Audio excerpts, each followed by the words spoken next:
we supposed to make of Paychex, P-A-Y-X, the second largest payroll processor in America that's mostly focused on small and medium-sized businesses? Paychex benefits from two main themes, better hiring and higher short-term interest rates. The former is easy to understand. The latter is because in the time between when Paychex gets paid by its clients and when you deposit your check, they collect interest on that cash, which is known as the float. In short, you'd expect Paychex to be a major beneficiary from a stronger economy where the Fed is raising rates like they did earlier this month. Yet this morning, the company reported what I call a mixed quarter. Its stock lost $1.52 or 2.5% today, one of the worst in the performers in the whole market. While Paychex delivered a 2-cent earnings beat off of a 54-cent basis, its revenue came in a tad light. Plus, some of management's commentary on payroll sales, the company's bread and butter, was lukewarm. On top of that, Paychex has a human resources service business where, among other things, they help clients deal with federal regulations. So the president's stance on deregulation might actually hurt this company, even as his push for jobs should be a major positive. Is the market overreacting here, or should we be more cautious? Let's check in with Marty Mucci, the president and CEO of Paychex, find out more about the quarter and his company's prospects. Mr. Mucci, welcome back to Mad Money. Thanks, Jim. Good to be here. All right, so Marty, I got to tell you, I was concerned on this conference call because there were 3 different times that your company mentioned headwinds. Your CFO several times talked about how that, look, maybe we're having a difficult transition because you had a big blip up in business from ACA, from the Affordable Care Act. I just want you to kind of put it all in longer-term context because your stock's been one of the best performers. I don't want anyone to freak out about this short-term issue.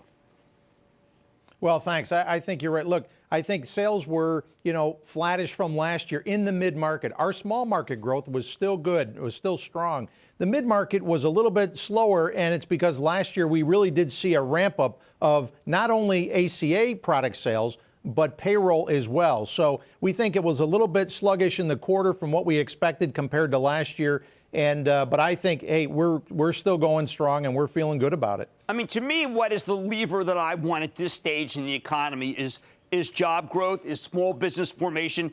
And it seemed like from the context of the conference call that we should actually be quite bullish about that.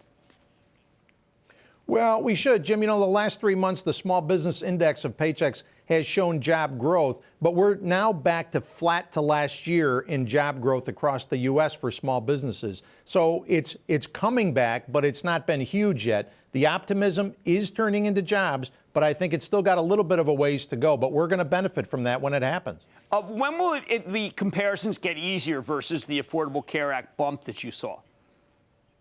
Well, I think it should be really into the fourth quarter and certainly first quarter of next year is we're in right now because that kind of leveled out. But, now there's been confusion for small businesses. They don't know now. Affordable Care Act was in, then it was going to be out. Now it's back in. You had overtime rules that were going to go into effect but are not going into effect. I think small businesses, mid-sized businesses are taking a little bit of a pause right now. Well, let's look at the trade-offs here that we mentioned in the intro.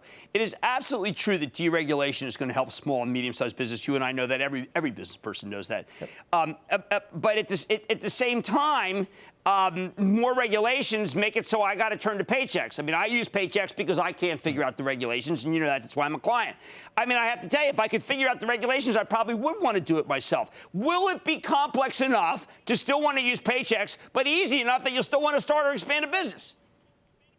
Yeah, I think it will. But I think what's going to shift is federal regulations may go down, but here's what we're seeing already. State regulations are going up. They're looking for revenue. They're looking to push their own overtime rules, their own minimum wage rules.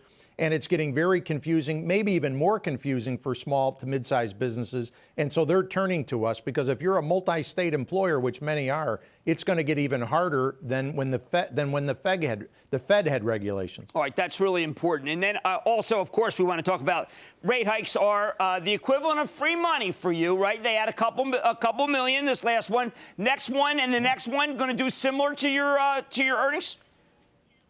Absolutely. Every 25 basis points is pushing about $3.5 to $4 million right to the bottom line for us. So we're very excited about interest rates going up, obviously. It really brings money right to the bottom line, to the profitability. And we were up 11% this quarter. I think with 2 more rate hikes, if we're going to see that this year, we'll continue to see a good benefit from that. And not to mention tax reform. Absolutely. Well, you've come on every time. If somebody takes a look at the chart for the last decade, you know that this is a great performer and every dip has to be bought. I think this is the same. Marty Mucci, President, CEO of Paychex. Good to see you, sir. Thank you so much. Thank you. Good yield, steady growth. Obviously, people take profits. Some interesting commentary about the ACA that was confusing, but I think we straightened it out. Mad Money's back after the break.